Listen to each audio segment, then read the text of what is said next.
thank you everyone for joining us. I'm so excited to get started with this conversation, and I guess we'll get right into it. Can you both kind of tell me how this adaptation came together? Since you made the movie. Well, since you made the book. The book, we know what's the chicken and what's the egg. Okay, so I'm the egg. Yes. Okay.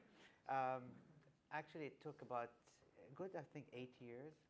It was signed up, the option was bought, and then we had one actor, then another actor, then one screenwriter, and another screenwriter. Everybody was getting other jobs that took precedence, and eventually, Guadagnino's name came up, and I was very positive about this because I had just seen I Am Love, and I thought that was perfect. The filmography was fabulous, so I said, this is good. It's not up to you, André, they said. So, and I was always afraid that, one actor, another actor, and so I was always scared of that. So eventually it just happened, and I still didn't believe it. Mm. Yeah, it's been very torturous path to make this film. Because it started with a writer-director who wrote a script, a version of it. Yes, that's right. And we tried to make it. I was a consultant at the beginning because in the book, the city, the village where the house of the Perlman is sitting is not indicated. It's called B. Mm-hmm. And so the Americans, the producers who own the books, wanted to know from me what was B. And I realized in a minute, because B is Bordighera, and I was in Bordighera prepping another movie, I Am Love. So I knew the geography very, very well. We shot in Sanremo and near the border. So from being a consultant, I grew in the ranking of this film to become a producer and eventually a director and producer, with a sort of interaction with the process of writing the script as well. But in 2014, after many failed attempts to make the movie with the script we were talking before, we decided to try to start again on the writing of the film with James Ivory, the great James Ivory, joining the project as a writer and director. And so we met with André. I met you, the first time I met you, it was with Jim. With James, yeah. At his restaurant below. Right. His house. What was that meeting like? Very good. I mean, he's suave. He speaks so many languages. He's perfect Italian. Divine. Yeah, I'm a big fan, I have to say. No, actually, it was a lovely meeting because I was seeing, and I still didn't believe it. There's Guadagnino and there's James Ivory, and I know their work, and I'm saying, okay, this is never going to happen. So I'm trying to be polite, and I'm trying to be nice because, I know there's going to be another shoe to fall. I can just see it. And I'm there trying to be enthusiastic, but at the same time kind of, staid about the whole thing. And they were very excited. And they said, we're going to cut this scene off. I said, oh, fine. Yeah, go ahead. Sure. It's not going to happen anyway. So, so anyway, it was lovely. And eventually it became a reality. Yeah. But you were very generous because he gave us his blessing. I saw your little skepticism, the smirk. But yet, you are very kind. Well, I figure my philosophy has always been, I know so many writers, they always complain, they're making a movie, they cut this out, I really can't accept that. They get all upset, and I've had my say, I've written my book, now it's somebody else's turn to do something with it. And so I say, you do what you need to do. Luca, could you feel that as a director, that taking ownership of this work? Yeah, I think those are different mediums, and they are different texts, and I don't think one killed the other. I think they may reinforce one another. That's why I'm proud of the book with the cover of the poster of the film. In a way, it's dangerous for a reader who has never seen the film and wants to get into the book, because you have to make your own imagination of the people that inhabits a story. But yet, it makes me proud.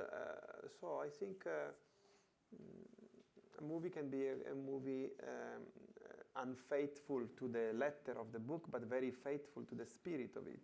I agree. And that's it what we tried. You know, we made so many very dramatic changes, like Call Me By Your Name, the novel, is significantly a story of seaside and seafront and the sea. The sea is so crucial to the story. The way Oliver and Elio relationship grows in front of the sea. The girlfriend of Elio, the girl who's dying, is a very important part of the book, and it doesn't exist in the film. But I think that even the idea that the book is retrospectively told, the book belongs in the highest ranks of the Proustian novel, in my opinion. And I think that... He's blushing. It's true. It's true.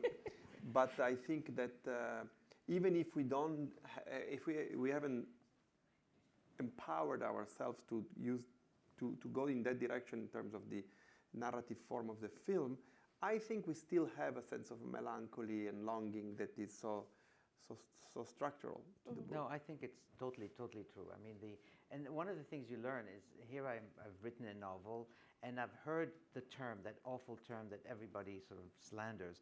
It's adaptation. In other words, you take a book and you adapt it to the screen, and basically you have the same exact episodes remanufactured for the screen. And this is less an adaptation. It is a sort of a creative adaptation, in the sense that you try to capture the very sort of the very pulse of the book in such a way that it's there in the film, and yet the mediums are so different that you have to you see the whole story from a different angle, from a totally different perspective. And for me, it has been very satisfying, because I finally understood what a movie can do that a book is totally incapable of doing. Interesting. Watching the movie, did you see or think about different parts of the book in a different way? No, because as I was seeing the movie, I was in the movie. I mean, there are certain things that, as an author, you can't say, okay, let's see where this ends. You know, how is the ending going to be? I knew the ending. Okay, I mean, I had written the book. Okay. So I mean, you know the story about Oscar Wilde when he's taking an exam in Greek, and they're quizzing him on translate this part from the New Testament, which is the easiest thing in ancient Greek. And as he's reading through, he's basically translating in the most beautiful English. And they say, okay, Mr. Wilde, we understand that you know Greek. He says, no, I want to get to the end of the story to see how it ends. So it was just wonderful. What gave me a lot of satisfaction was to be able to watch the movie, and at the same time, in the really important scenes, to hear the text being exactly reduplicated. So there are certain moments where the book really reappeared in my words, and I was very happy about this, because these were key moments and they were totally respected. Very nice. So the casting of Elio and Oliver is so important. Luca, can you talk to us about Armie Hammer and Timothée Chalamet? Well, I mean, in the book, Oliver is described by all the Italians as a movie star, M-U-V-I. And my personal imagery of Armie when I met him was that he was a movie star, M-U-V-I. So I thought it was perfect for the role. And there is something about him that is very strongly what you described in the book. This a sort of God-like looking figure with his blonde hair and with his charms. So it was perfect. And Timothy was really perfect as well. When we met him, so slim and so nervous, but yet so passionate about things. That was really like gods of cinema welcoming the embodiment of these people. André, what did you think when they signed on? Well, they told me Armie Hammer, and I'd only seen one movie with him. Which one? The Social Network, and he appears in as two people. And I said, okay, is he going to see well? Or, but he was. I didn't know him that well, and he was terrific. I thought that there's a moment in the film when Timothy or Elio is upset, and you suddenly see how Timothy's sort of sorrow or uneasiness about something, which I'm not going to describe, and how it is reflected in Armie Hammer's face. He is as concerned as Timothy is at that moment, and it was perfect. They didn't say anything, but you could see it on their faces. That is my editorial choices, because that was like a 5-page dialogue between the two Okay, I'm sorry.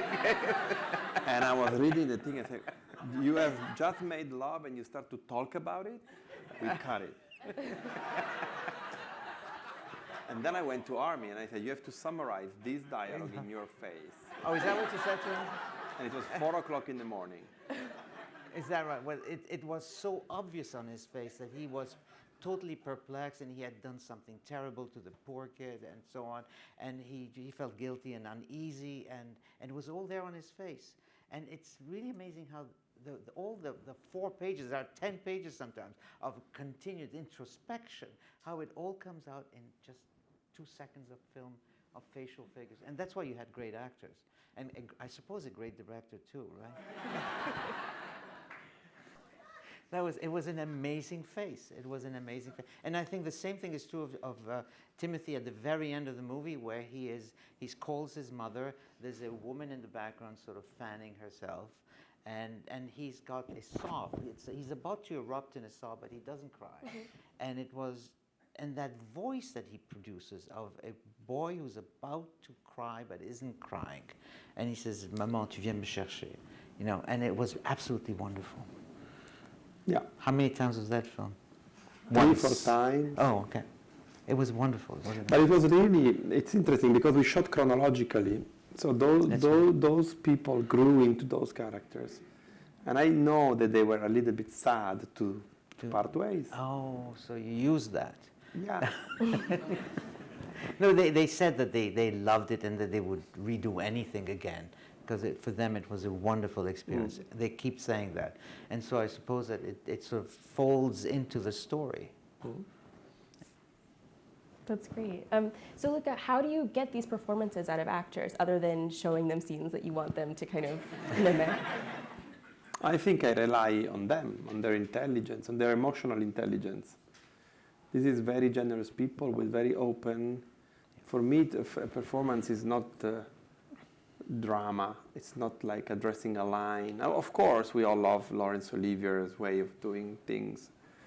But I think that what I'm interested in more, the possibility of documenting in the actor, in the person, the emotion that the character have to go through. So in a way, I want them to be more than, I want them to become more than perform. Mm-hmm. So I don't know, I think I let them be, they know they can trust me to do things that they may not feel immediately comfortable doing, I would say. In changing, so there are a couple changes in the movie from the book, and how did you decide on those? You changed kind of the time frame and the setting of the movie and the novel. Can you talk to us about that?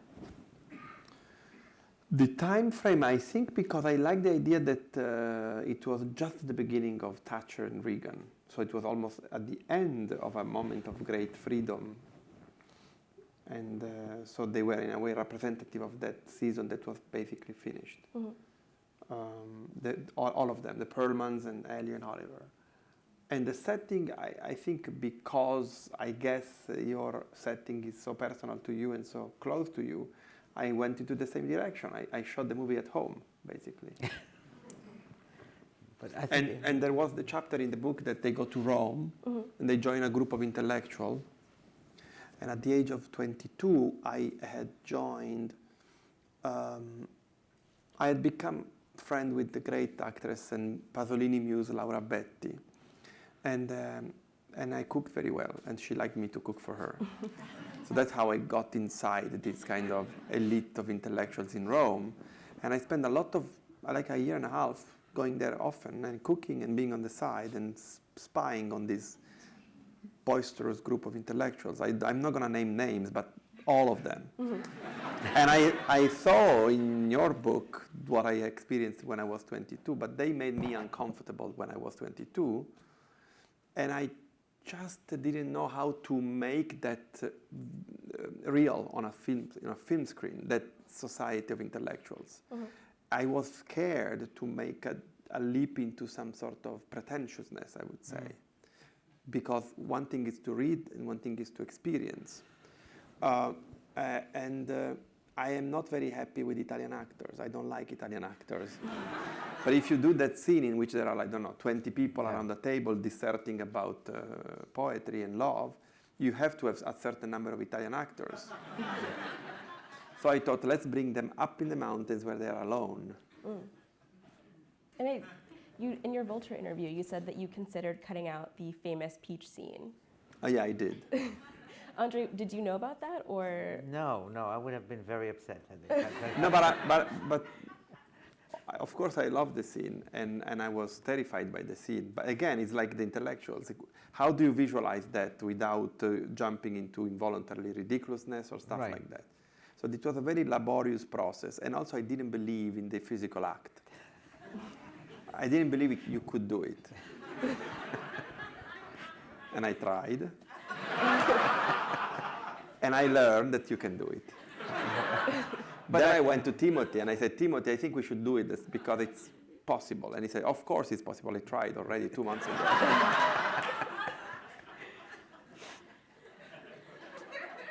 I'm sure you tried as well. What? Where did that scene come from? I mean, he's a professor. This is the most embarrassing thing. Is where did that scene come from? I have no idea. This is the honest truth, because I have never tried it, okay? You never tried? No, why would I do it's such irresponsible. You see? Did you enjoy it? I went halfway through, just to understand. But we have to go in the trenches. He invents and we go into the trenches anyway. No, I've always wondered, how did I go from describing this beautiful moment, when he's going to be eating the peaches, and he's been speaking about apricots and so on, and he's going to go to bed, he's going to have a peach. I've had fruit, in my bedroom, but that never happened. And why did I write this? And then after writing it, I said, okay, this is really ridiculous, Andre. You have to erase this moment. And I considered that, but then it became beautiful because I had Ovid thrown in, and that became poetic, and I said, oh, now it's become something. How can I cut it? And then, of course, it becomes sort of emblematic of the film. It's on the T-shirt that you guys made. I didn't make it. Line producer made. Okay. It appears all over the place. People use it as an emoji now with peaches at you, and they think that I like. I was once invited at Mount Sinai to talk to a group of medical students. You mean the hospital? Yes, to speak to a group of medical students who had been reading a book. They were asked to read any book. And so the teacher assigned my book. And I was going to speak about sexuality. And, what do I know about sexuality? Very little. And and basically what they did is they brought, at the intermission of this whole thing, during the seminar, they brought a basket. And I said, oh, they got sandwiches. No, they had peaches. And I said, oh, God, why? It's like bringing Madeleines every time you teach a course on Proust. Seriously? Anyway. That's great. That's a great story. So just to shift gears a little bit, what were you both like at 17, at Elio's age, in the novel and the movie? I was skinny like Elio. Okay. I was very lonely. Why? I don't know. I was thinking of the movies I wanted to make. Okay. That's the honest answer. There's one moment in the movie that I feel very close to. Is when he sees him dancing. Oh. He jumps on the disco dance floor afterwards. I would have never done that, but I was looking at things a lot, at people. Yeah. I was 17, I was horny. That's all I cared about. That's all I knew. That's all I knew. And I'm not going to go into details, but it actually, when you talk about the dance floor, I used to go with my parents to, and in the summer you go to a place where they have dancing going on, and there were people who are slightly older than me, And I was looking at them and I was envying, the fact that they were all dancing together. And I wanted to do that, but I just couldn't do it. So, but I wasn't 17, I was like 12 or 13. Great. Let's see. So we don't really get a clear picture of what Oliver's history or personal history is like. And so I'm sure working with Army, did you kind of craft a backstory for the character, or how did you envision where he was before he arrived to Italy? I think there were a lot of elements in the book that he could play with. But in general, his personality is so well described that, yeah, we can give some context of his life, but those are like smoke and mirrors. We may have had conversation about, he came from a family like this, he's like the second or the third. I don't remember the details, but it's entertaining a conversation, I would say. But eventually, everything that he needed to have was from the script and the book and the making of the film, in my opinion. He arrives. He almost we don't need to know his past. I was very influenced by one particular film, it was Teorema, where you have, what's his name? Terence Stamp. Terence Stamp, basically. And Laura Betty's in it. And and he appears in this family, and everybody in the family, every single person falls in love with him, and has an affair with him, basically. And that was in the back of my mind, not in the front of my mind. My mind was in the peaches, of course, but it was more in the background. I said there is a possibility that somebody could just descend from heaven and become desirable to everybody in the house. And that is the beginning of the character of Oliver. You don't know anything about Oliver. He's kind of not even transparent. He is the embodiment of everything that you assume an American cowboy is. And that's what he's called. He's called a cowboy, because that's what he is. And there are some complexities, and I think one comes in the movie when he says, at your age, in your place, your parents are great. In my case, they would have sent me to a correctional facility. So there you get a sense that maybe his parents are very strict, and he wears a Star of David, so you have a sense that there is a kind of religious background there, but you don't know, and you don't need to know anything. And I've always believed that about characters. You don't need to know anything about them. All you need is the energy of the character, and that's good enough. Okay. There's one thing I have to know about Oliver. Where did later come from? How did that become his signature line? I don't know. It is something that I've heard people say. People who are very sort of offhanded about so many things, like, later, that sort of thing. And I kind of admired, because I have never used that as an expression. I'm not the kind who says later that way. And so I wanted this character to have that kind of assurance of, just, later, take care. It made perfect sense. Okay. And it was the second thing that I wrote when I started the novel. I started with a description, and then I needed a beginning, and I needed a beginning that said everything. And I thought the word later was very important, because Elio is struggling to do something, and he's constantly putting it off. And so that was sort of emblematic of his behavior. So the word is not entirely sort of accidental. Okay. Another important character in the book and the movie is Elio's dad, and Michael Stuhlbarg plays him so beautifully. Can you tell me how Michael came on board? Well, Michael, we are big fans. I mean, I have always admired him as an actor. So when you do your brainstormings, his name came up, and we said, let's offer him the role. And he said yes. It was very simple. What was it like directing the final scene with him when he kind of tells Oliver about we shot the scene almost at the end of the filming, and at that stage we had grown up together into a group of a family in which we were shooting in a way that was almost automatic. There wasn't. He knew what he had to do. I knew what we had to do. So it was simple. We did 3 setups, not very complicated, and basically let the scene breathe. There are very few cuts in that scene. 2 or 3, I guess. How do you foster a sense of intimacy on a set like this, where the work is so emotional? I think I think is a question of place, probably, the location. But I also, I've been working with the same crew and the same head of departments since 25 years, more or less. Mm. Same people. So who comes in as a new element becomes, in a way, enveloped by our familial way of being. So there is a sense of community in that environment that makes people be part of it. Okay. Andre, you write about lust and desire so beautifully. Where does that come from, or what's your process? You mean what part of my gut it comes out of? No, I mean, it's something that has always been with me. In other words, the idea that, when some people feel lust, and some people feel it and they think about it. And some people feel it, think about it, and question it.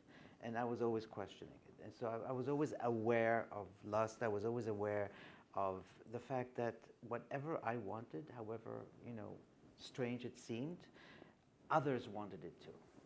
And so when I write about it, people say, you write very nicely, very elegantly, but you're also extremely upfront and graphic and very sort of sometimes coarse.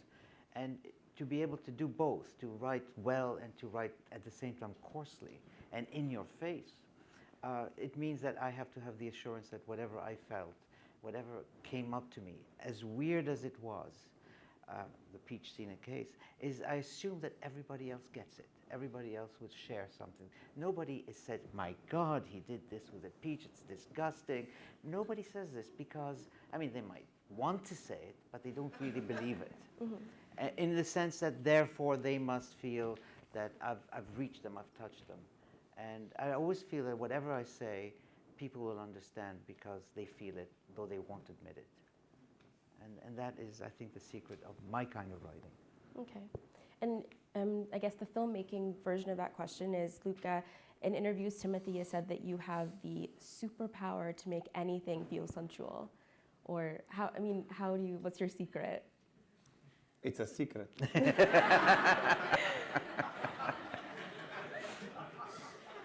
I don't know. I really don't know. I am like a cat looking at himself in front of the mirror and thinks that there is another cat. So it's very complicated to answer a question because I am very intuitive in my process.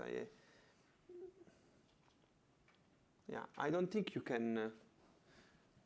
I learned that, you have to strategize a lot when you do a movie, but you can't strategize the texture and the tone, and in general, your point of view, because that's your point of view. Often filmmakers, they have a sort of preposterous idea of what is their point of view, and you see that in the films. They look like not immediate, or they look like contrived. Mm-hmm. But the movies that I learned to love, they all come from a place in which it's the body of life of the person who's doing the movie that resonates in the film. Voyage to Italy by Rossellini, How do you conceive an astonishing movie like that? How does he get to make a movie about the crisis of a married couple that is so real, with two stars like George Sanders and Ingrid Bergman? How? He does it because that's Rossellini and that's his experience of man and artist, I would say. So for me, it's very difficult to say. By the way, that's what Timmy said. I don't know if I'm sensual, as he says, but I like to look at things and to make sure that they are real. Mm-hmm. You've said also that that Call Me By Your Name is kind of the end of a trilogy about movies about desire that started with I Am Love and then with A Bigger Splash. Can you tell us a little bit about that?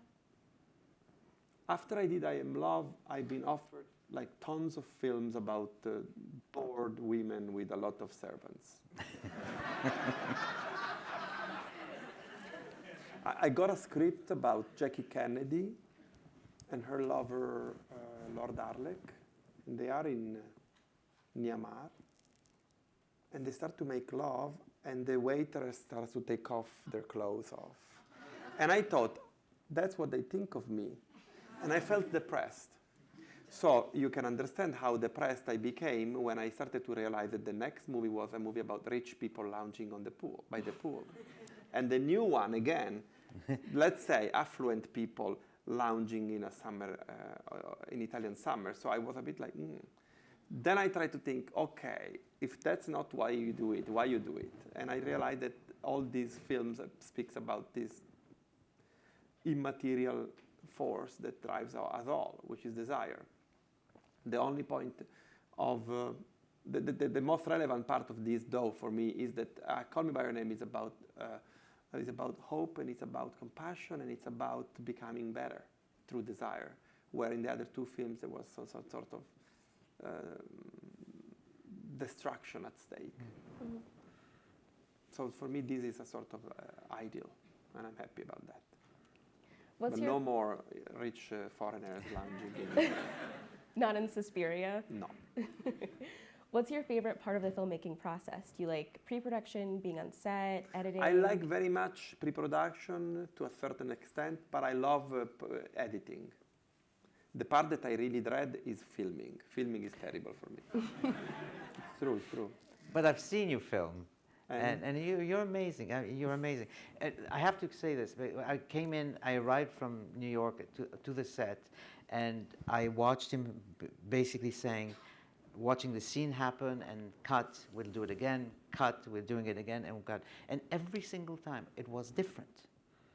Every time, I mean, Timothy would do something different every single time, which was amazing, because in other words, you had a feeling that the actors felt free to sort of improvise every single time. And eventually you liked what you saw. Yeah. And it was an amazing moment.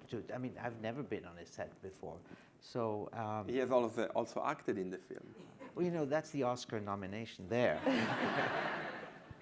No, but basically it was wonderful to see, and to see how you decide which is the one. I could never decide, oh, he's going to like this one. No, I was always wrong. Okay?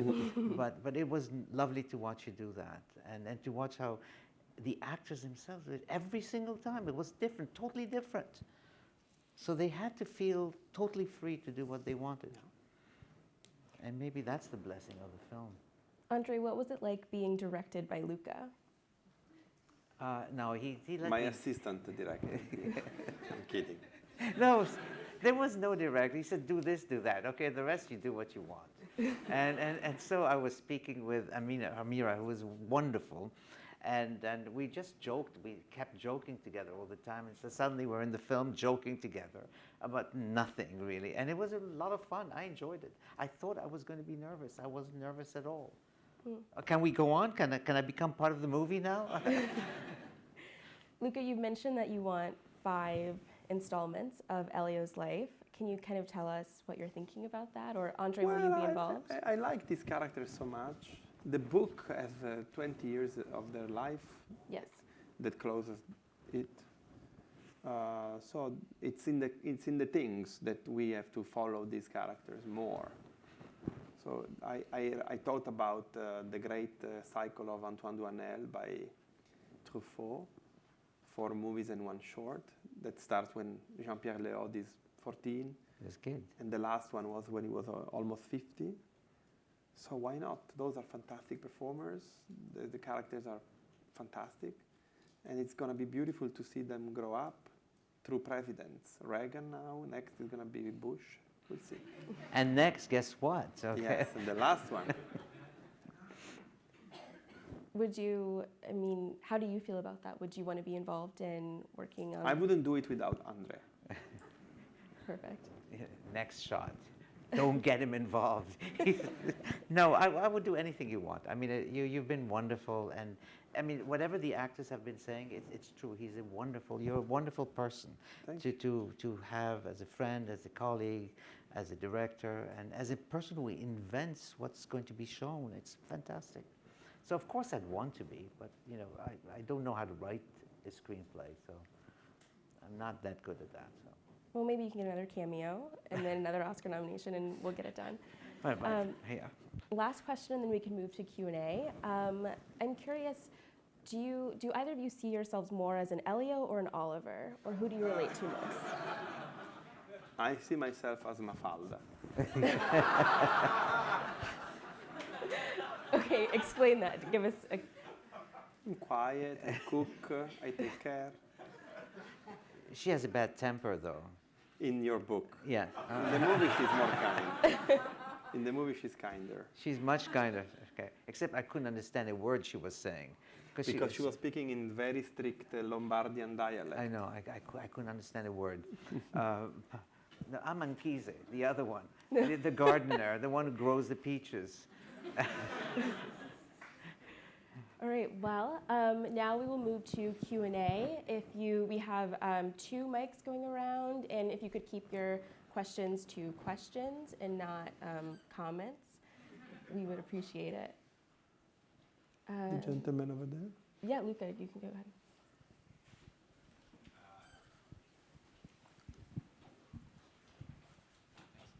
I have a question about how one particular scene came to be. The scene in the piazza at the Piave Memorial. It seems like it's shot in one take. It is, yes. Yeah. How did you decide to make that choice, that it was going to be a very long, continuous shot? And it's in contrast to what you were speaking about earlier with a focus on people's faces and saying so much in a face where you see very little of their faces in that particular scene. Well, the script came with another 5 chunky pages of dialogue, and I was a bit desperate. And I didn't want to put accent on what they say and the reaction, but more on how they dance around one another in trying to not say what they want to say, but being forced to say it, because better to speak or die. And I remember that I was a little bit. That's the day in which he came on set, first time. Yeah. And I remember I was a bit concerned how to shape the scene. And Army came to me and said, "Why don't you do it into one take?" And I said, "Okay." I took literally his invitation, and we started blocking very patiently the scene through the square.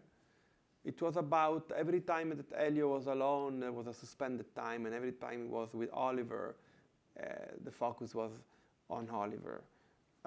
So basically, this confession unfolds in all things: the sky, the square, the castle, the monument, the church, until basically it's things are terminal for them. And then we shot we blocked the scene, and we realized that to go from the beginning of the square to the end, we needed more tracks than we had. So we had to stop and wait, and we eat the patisserie. Do you remember? We did, yes, I remember. We wait for tracks eating cakes in the square. And drinking a lot of water because it was very hot. Yes. Yeah. But that was the most difficult scene in the book to write. The father's speech was easy. It was the confession scene in which Elio tells Oliver, you know, there are certain things I know nothing about. What things don't you know about? Blah, blah, blah. At that moment, that was so difficult to write because I wanted him to say everything and without saying anything. And I think you captured it so well. Thank you. That's Madame. I saw the film the other day. I'm a little bit, I don't understand bringing in, and maybe you eliminated several pages of the script of his book, but I don't understand the business of this very Scandinavian-looking hunk of a guy being Jewish, wearing a Jewish star. Armie Hammer is Jewish. But he may be. He doesn't, he doesn't certainly look it in the film, but What did you want him to look like? Where were you going with? Austrian Where were you going with having the religion anyway? That's the real question. Oh. Because he's wearing the star. It takes place, I think, in the early '80s, and I don't know how much anti-Semitism was around in Italy in the 1980s. But the family was hiding it. They weren't displaying. They weren't wearing stars, and then nothing came of it. So I just wondered what was the purpose of having it in the film. It's in the book. Now I understand he cut out a lot of things. So, in the film it didn't make sense to me. I felt it might have been in the book, but I just wondered where it was going in the film. It didn't go anywhere. So. Yeah, it does make sense to me. because I mean I can explain it. Please. Because it's basically the realization on Elio's part that there is something about Oliver that he can actually connect with.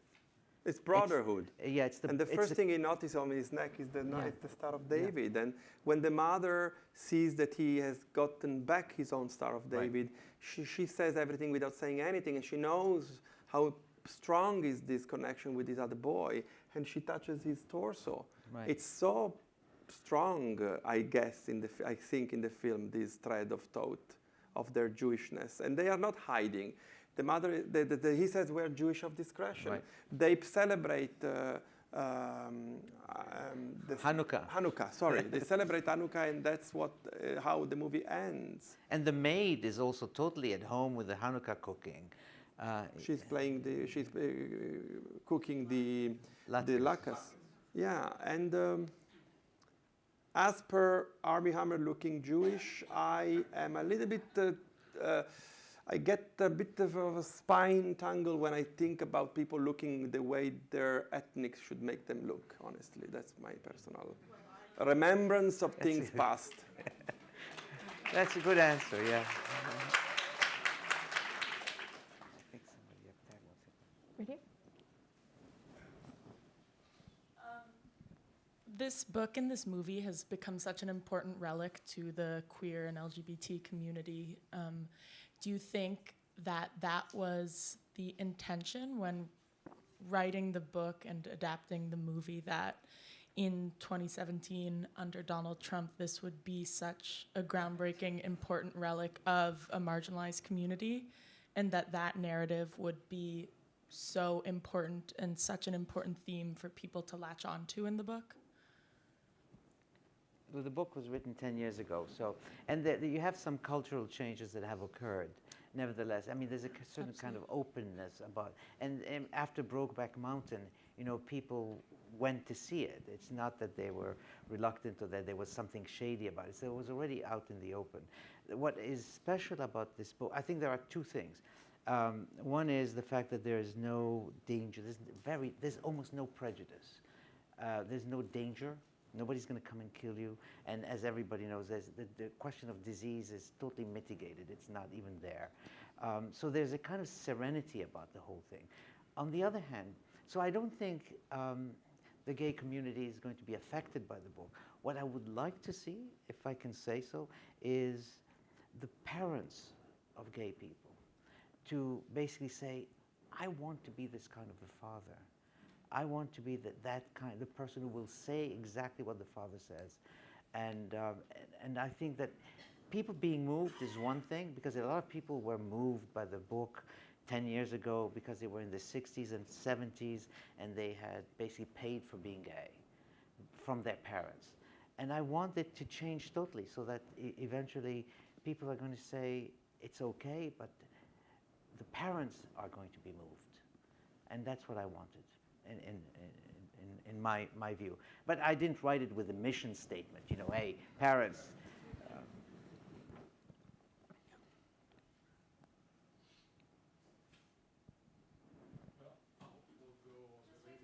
Oh, we have a microphone coming.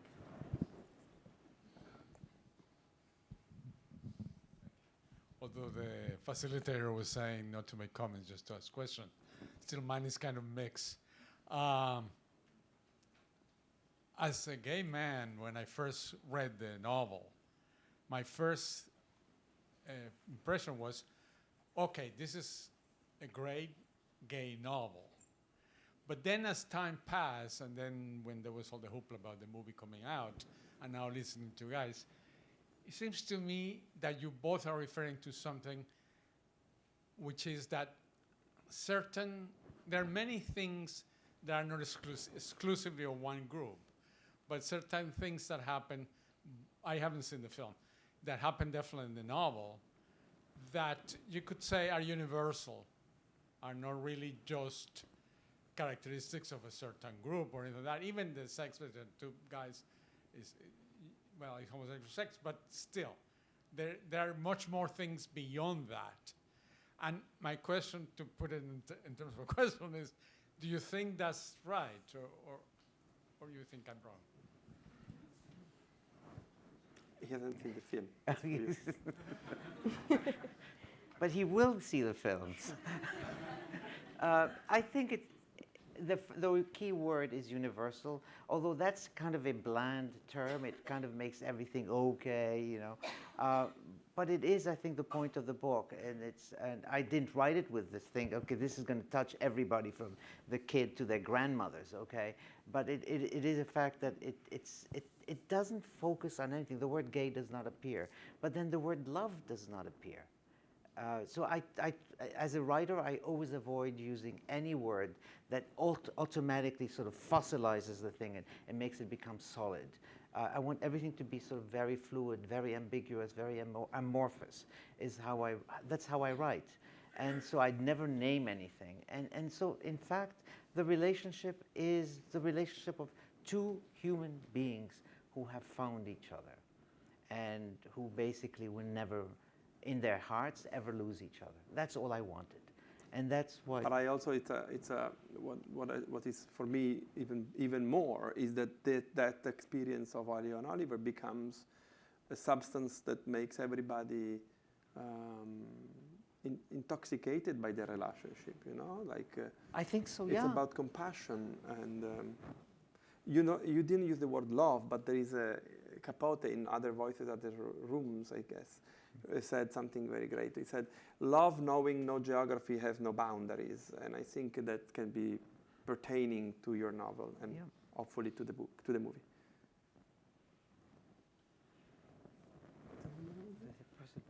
Yes. I'm wondering for each of you, what is your favorite, or one of your favorite scenes in the novel, and what is one of your favorite scenes in the movie? Because I'm wondering if they're the same because of the story, or if they're different because of the different medium. I like very much the last scene in the book that is not in the movie, when Elio and Oliver, they meet again 25 years later, and they meet in the university where Oliver teaches. This is a great scene that, again, we will someday do. And in the film, I like when the father obliges the son to wear Munir's shirt. That is a scene that I like very much. So I love that line. It says, what is it? Do you laugh at them because they're gay or because they're ridiculous? And I played one of the ridiculous characters, which was wonderful. I mean, there are many scenes that sort of moved me in the film. But it's the last scene, I think, that really catches me. And I'll tell you why. I finally figured out why I like the last scene. It's all perfect. Everything about it is perfect. Except that I didn't expect the credits to come on. And when you see the credits, you suddenly realize there's closure. This is the end of the story. This is the end of the movie. Please don't let it end. I don't want it to end yet. I'm not ready for this. And it's exactly what you feel when you're in love. You don't want it to end. And so the credits, the names are appearing, and you're going, okay, please go on. Please, please go on. And sure enough, it lasts, what, 5 minutes? 3.5. 3.5, yeah. It is amazing. It's an amazing moment. And I've always said, it beats anything. A lot of piano or orchestral songs along with 2 songs sung by Sufjan Stevens. How would you say the songs in the movie are really set the tone for the movie, or how are they symbiotic or analogous with the movie? How would you say, how did the music supervisors, how did they set the tone for the movie as a whole, you would say? Robin Erdang, who is my music supervisor, works for me, but she doesn't come with the music. For instance, she was instrumental in creating the relationship with Sufjan Stevens, but the selection of music is something I do in collaboration with my editor. Well, Elio is a pianist, and he's going to become a great pianist, and so maybe a little bit on the nose. I thought that to have classical music for piano was the right way to go for specifically commenting the story. So we used music that Elio himself could have been playing or having listened to, loving, like Debussy, Ravel, John Adams. The pop music that you hear in the film, it's all selected to play as a tapestry of the place and time.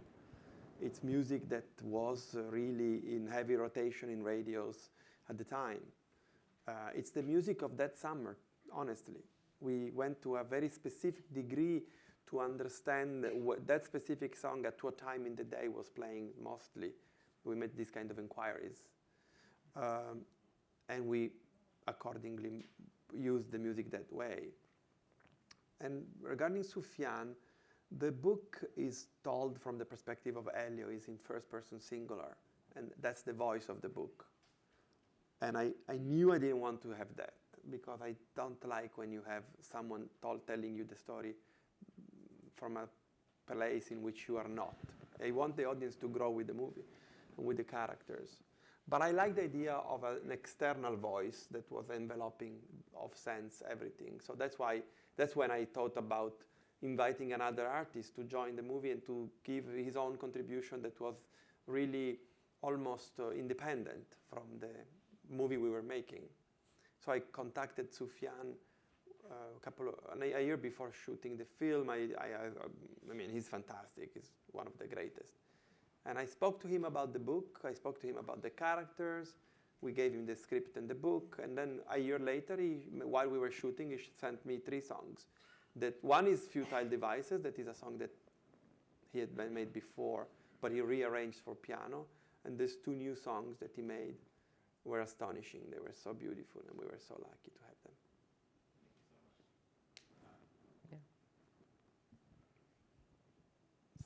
Let's go right here in the front.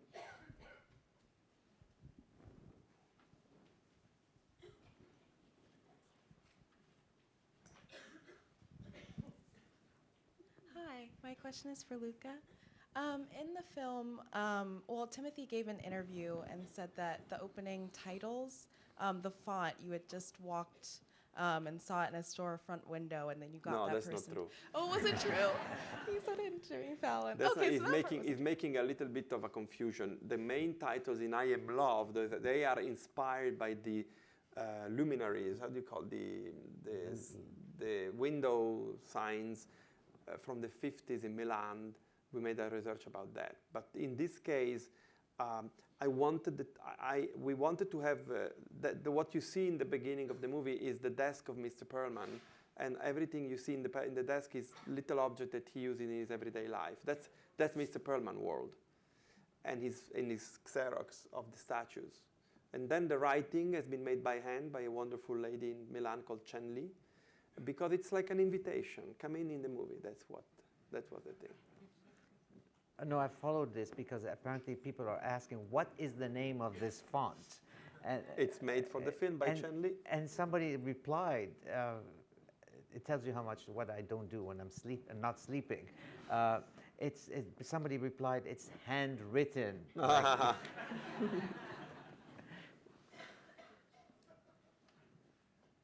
Any other questions? Oh, okay, we have some right here in the 4th row.